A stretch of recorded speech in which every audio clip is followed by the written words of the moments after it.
माँ दुर्गा का जन्म और महिषासुर का वध। नमस्कार दोस्तों, क्या आप जानते हैं माँ दुर्गा का जन्म कैसे हुआ और हम नवरात्रि क्यों मनाते हैं? आज इसी कथा में हम जानेंगे महिषासुर नामक असुर की कहानी, देवताओं की हार और माँ दुर्गा के प्रकट होने का चमत्कार। तो आइए दोस्तों जानते हैं। महिषासुर का तप और वरदान। बहुत समय पहले महिषासुर नामक एक असुर था। उसने वर्षों तक कठोर तप करके भगवान ब्रह्मा को प्रसन्न किया। ब्रह्मा जी उसके तप से प्रभावित हुए और वरदान मांगने को कहा।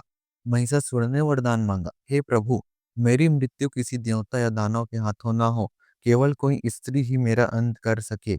ब्रह्मा जी ने हाँ कर दी, लेकिन महिषासुर ने सोचा, एक स्त्री मुझे क्या ही मार पाएगी, और इसी घमंड ने उसे विनाश की ओर धकेला। महिषासुर का आतंक। वरदान पाकर महिषासुर ने अपनी सेना के साथ तीनों लोक में आतंक फैलाना शुरू किया। उसने स्वर्ग पर चढ़ाई कर दी और इंद्र समेत सभी देवताओं को पराजित कर दिया। देवता भयभीत होकर भूमिगत छिप गए। स्वर्ग, पृथ्वी और पाताल, हर जगह महिषासुर का राज हो गया। देवताओं की प्रार्थना और दुर्गा जी का जन्म। हताश देवता त्रिमूर्ति ब्रह्मा, विष्णु और महेश के पास पहुंचे।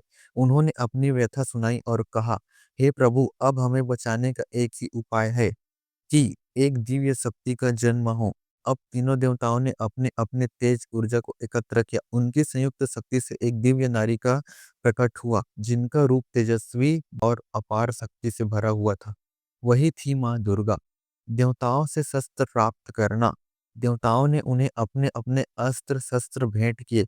शिव जी ने त्रिशूल दिया, विष्णु ने सुदर्शन चक्र, इंद्र ने वज्र, वरुण ने शंख, कुबेर ने खड़ग और हिमालय ने सिंह वाहन। इस प्रकार माँ दुर्गा 10 भुजाओं में शस्त्र धारण कर सिंह पर आरूढ़ हुई। महिषासुर और दुर्गा का युद्ध।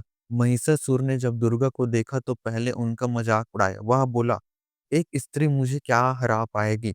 लेकिन युद्ध शुरू हुआ और 9 दिनों तक भीषण युद्ध चला। माँ दुर्गा ने असंख्य राक्षसों का वध किया। महिषासुर बार बार रूप बदलता रहा, कभी भैंसा, कभी सिंह, कभी हाथी। आखिरकार 10वें दिन माँ दुर्गा ने त्रिशूल से महिषासुर का वध कर दिया। देवताओं ने स्वर्ग से पुष्प वर्षा की और तीनों लोकों में जय जयकार गूंज उठी। जय माँ दुर्गा, जय महिषासुर मर्दिनी। माँ दुर्गा का यह रूप हमें सिखाता है कि चाहे कितना भी बड़ा अन्याय और अहंकार क्यों न हो, सत्य और धर्म की विजय निश्चित है। इसी घटना की स्मृति में हम 9 दिन नवरात्रि का पर्व मनाते हैं और 10वें दिन विजयदशमी। तो दोस्तों, अगर आपको माँ दुर्गा की यह कथा अच्छी लगी तो इसे लाइक, शेयर और सब्सक्राइब करना ना भूलें। जय माता दी।